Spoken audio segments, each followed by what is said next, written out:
அனைவருக்கும் வணக்கம்.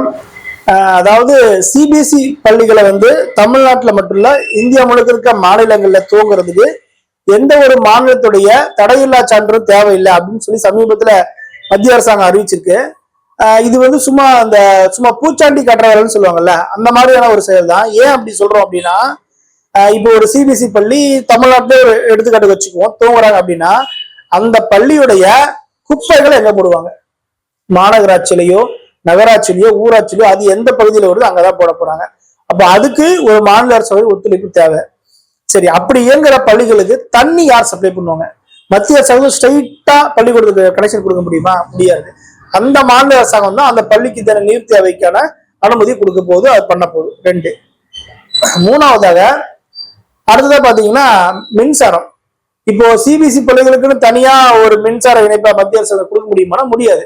அதையும் மாநில அரசாங்கத்துடைய இதுல இருந்தா கொடுக்க முடியும். அப்போ ஒரு பள்ளி இயங்குற இடம் மாநில அரசாங்கம், அந்த மாநில அரசாங்கத்துக்கு உட்பட்ட பகுதிகளில் அது இயங்கி அதோடைய குப்பைகள்ல இருந்து தண்ணீர் தேவை, மின்சார தேவை, இன்னும் பிற தேவைகள் மேற்கொண்டு அனைத்தையுமே ஒரு மாநில அரசாங்கத்தை ஒரு பள்ளி சார்ந்திருக்க வேண்டிய தேவை இருக்கு. அப்படி இருக்கும்போது ஒரு முட்டாள்தனமாக தேவையற்ற வகையில குழப்பத்தையும் சிக்கலையும் உருவாக்கும் வகையில தான் மத்திய அரசாங்கம் இப்படி ஒரு ஜீவோ போடுது. இந்த ஜீவோவை பார்த்து பயப்படுறதுக்கோ பெருத்தி நம்ம அதிர்ச்சி அடைறதுக்கு ஒண்ணுமே இல்லை, ரொம்ப சாதாரண விஷயம்.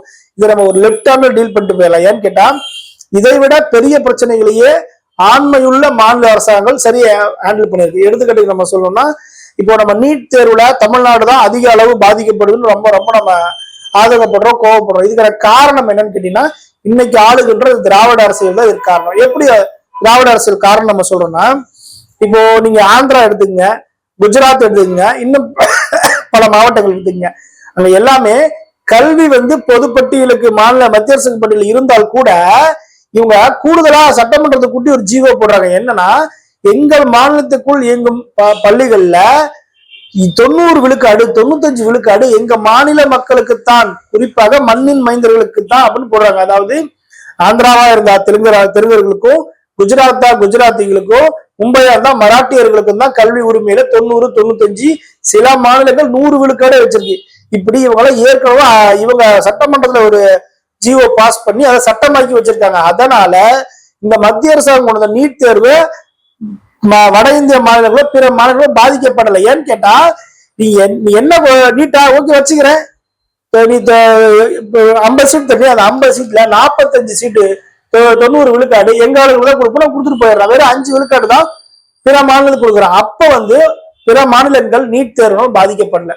இப்ப அதையும் தாண்டி இன்னொன்னு எடுத்துக்கிட்டோம்னா, இப்போ சாதிவாரி கணக்கெடுப்பு எடுத்துக்குவோம். அதுல பாத்தீங்கன்னா உச்ச நீதிமன்றம் தெளிவா சொல்லிருச்சு, மாநில அரசாங்கங்களே நீங்க சாதிவாரி கணக்கெடுப்பு நடத்தலாம்னு சொல்லிருச்சு. ஆனா திமுக அரசாங்கம் என்ன பண்ணுது இன்னும் பண்ணிட்டே இருக்குது. என்ன சொல்லுது?